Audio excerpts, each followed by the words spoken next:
চম্পা, শম্পা, টুম্পা, কোথায় তোরা? দেখ কাকে এনেছি। ভাইয়া, তোমার পাশে এই মেয়েটাকে? তোমরা দুজন বর্বর সেজে দাঁড়িয়ে আছো কেন? ও তোদের ভাবি। কি বলছো তুমি ভাইয়া? এই মেয়েটা আমাদের ভাবি। তুমি বিয়ে করেছো? হ্যাঁ বোন। এই কালো কুৎসিত মেয়েকে কেন বিয়ে করেছো তুমি ভাইয়া?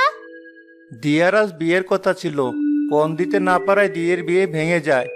তখন দিয়ার বাবা মা অনেক ভেঙে পড়ে, বাধ্য হয়ে আমি দিয়াকে বিয়ে করি।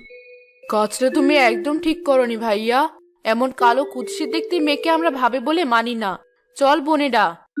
তুই ঠিকই বলেছিস আপু, ঘরে চল। বউ,